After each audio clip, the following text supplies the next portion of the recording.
तर मित्रांनो, आज आपण आलेलो आहोत शेतातील माती बघण्यासाठी.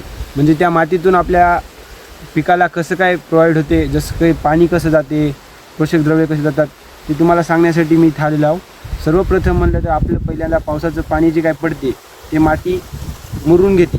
त्यानंतर त्याच्यातून आपल्या झाडाला लागणारं द्रव्य जे काय पोषक घटक आहेत ते त्या मातीतून त्याला मिळतात आणि इथूनच आपल्या अन्नाचे उत्पादन चालू होते.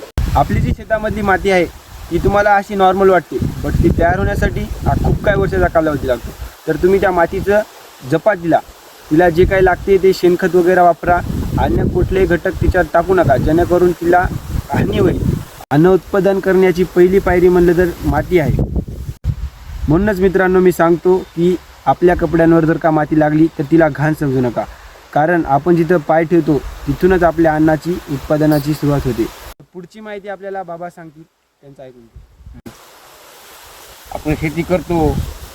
आपण शेती केल्यानंतर नांगरती करतो, वखरती करतो, वखरून निर्मळ करतो आणि शेणखत टाकून सगळी पद्धतशीर सोय करून पेरणी करतो आणि मग उत्पादन चांगलं येतं आहे. रोग पडू शकत नाही शेणखतामुळं. सांगितल्याप्रमाणे तुम्ही शेणखतच वापरा, युरिया खत किंवा अनेक कोणते खतं वापरू नका, त्याच्यामुळे आपल्या जमिनीला नुकसान होऊ शकते. तर बघा, आमचं इतकं मोठं शेत आहे. आता भैयानं आम्हाला चांगली माहिती दिली, यावेळी धन्यवाद भैया. तर मित्रांनो, मी तुम्हाला एवढंच सांगण्याचा प्रयत्न करत आहे की ही जी काय माती आहे, तुम्ही या मातीचं महत्त्व समजा आणि जसं या मातीचं महत्त्व समजलं तसं पाण्याचंही महत्त्व समजा, कारण या दोन घटकांशिवाय आपल्या शेताचे उत्पादन होऊ शकत नाही.